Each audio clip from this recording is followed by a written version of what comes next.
Magandang araw po mga ka-recap and welcome back again sa ating channel. Ipagpatuloy na po natin ang kwento ni Disciple Pedro. Sa isang desyerto ay kung saan may mission na isinasagawa si Disciple Mateo at Philip. Habang naghihintay ay nag-uusap sila. Tinanong ni Mateo si Philip kung sino naman daw ang makakatalo kay Matthias. Ayon kay Philip, ang mga bomba ay napakalakas pagdating sa isang digmaan at labanan. Pero, lahat ng tao ay mayroong taglay na kahinaan.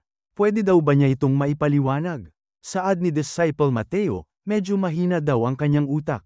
Sinabi ni Disciple Philip na may kahinaan din ng isang katulad ni Matthias.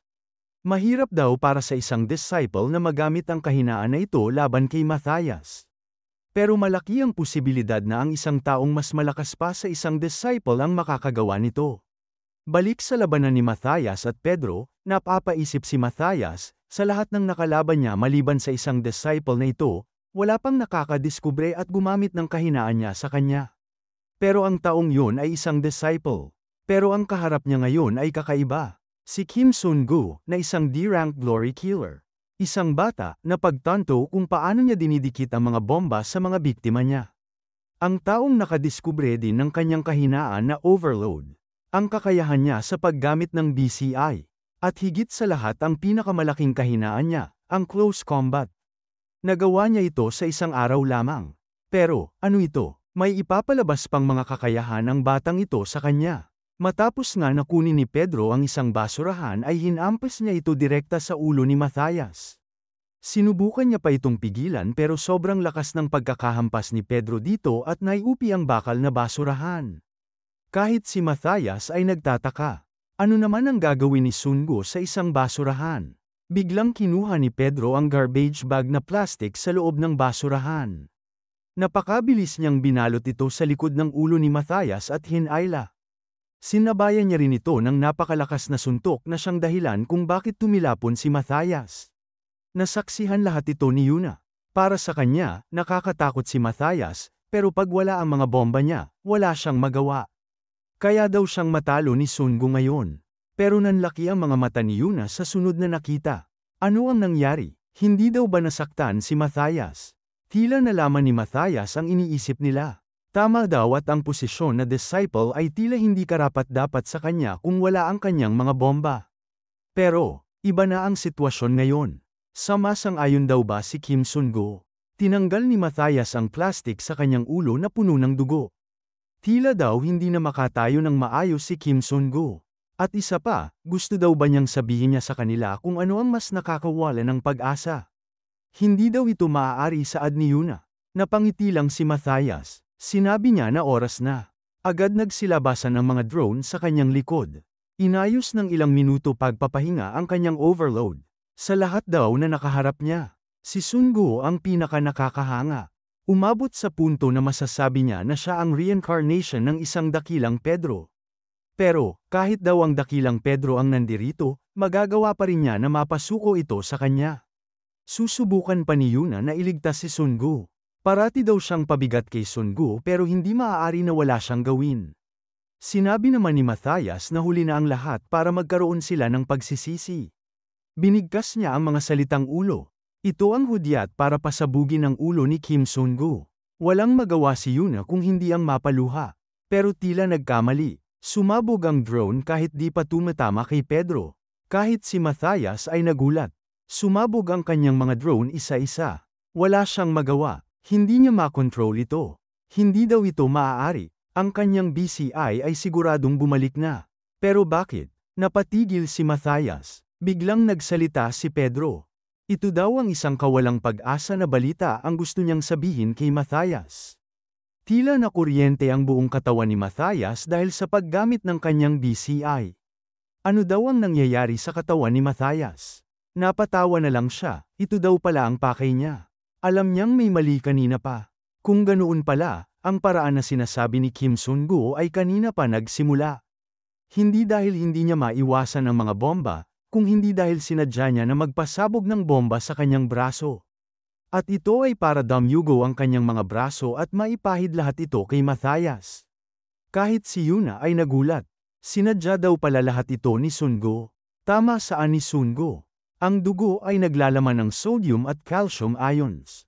Mas mataas ang conductibility nito kumpara sa tubig. Pero nagtataka si Yuna. Walang bagay sa library na pwedeng gumawa ng kuryente. Kung ganoon daw ba ay kaya siya gumamit ng trash bag? Tanong ni Matthias. Tama, sagot ni Pedro.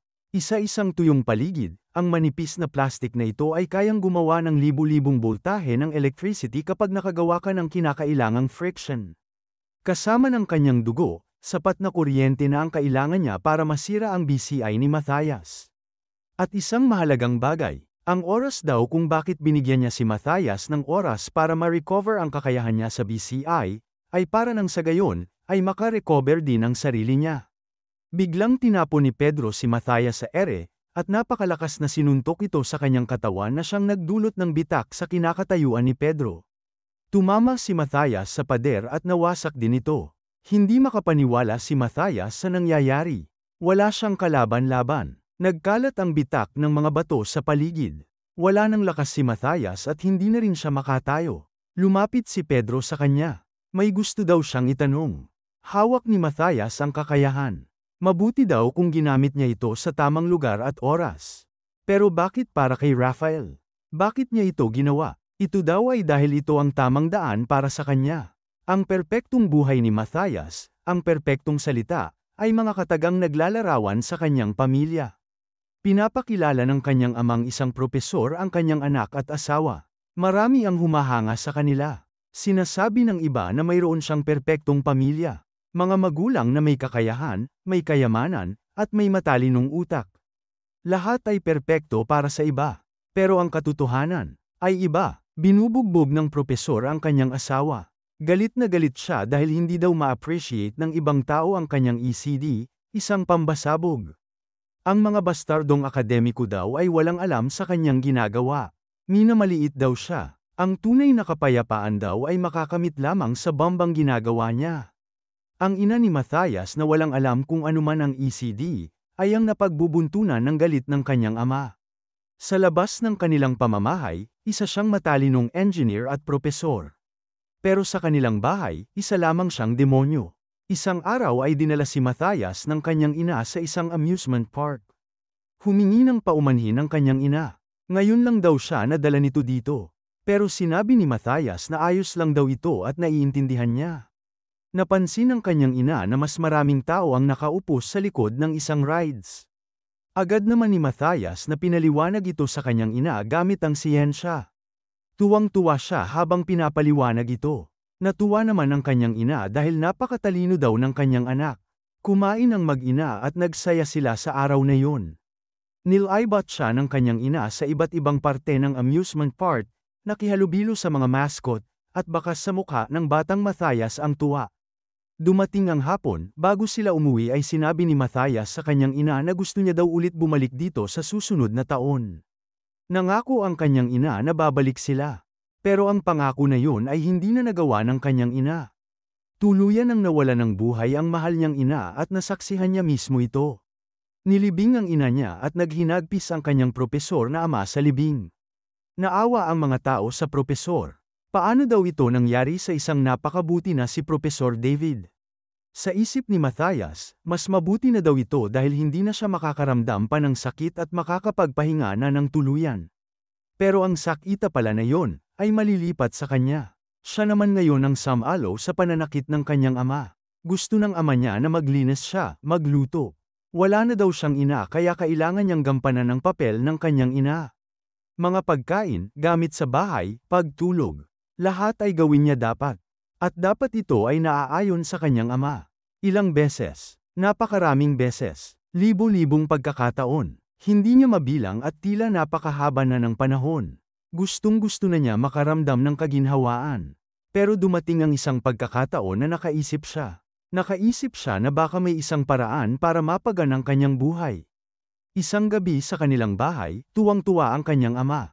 Tila nakagawa ng isang imbensyon si Matthias na kinatuwa ng kanyang ama. Kahit daw ang mga mag-aaral sa kanilang universidad ay hindi kayang gawin ito. Sinabi ni Matthias sa kanyang ama na ngayon daw ay maaari na siyang magpahinga. Tuwang-tuwa ang kanyang ama. Ito daw talaga ang maaasahan sa kanyang genes. Kailangan daw nilang kumain ng hapunan. Inutusan niya si Matthias na bumili ng groceries. Lumabas si Matthias sa kanilang bahay pero sa isip niya ay kailangan ng magpahinga ng kanyang ama. Biglang nagkaroon ng napakalaking pagsabog sa bahay nila ng gabing yun. Para sa kanya, kabaligtaran dahil natagpuan niya ang kalaman na parang nasa impyerno, hawak-hawak ng kanyang ama. At para mapanatili ang kaayusan na yun, kailangan niya ng kontrol. At para mapanatili ang kontrol na ito, kailangan niya ng mga bomba. At ang Glory, ang tamang lugar. Ang lugar na sumuporta at nakibagay sa kanyang opinyon. Ang kanyang pag-control ay hindi natatapos dito.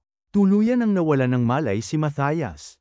Sinabi ni Pedro na mas mabuti sana kung nalaman niya kung anong klaseng kasiraan ang maidudulot ng Glory. Bigla naman na tumunog ang telepono ni Matthias.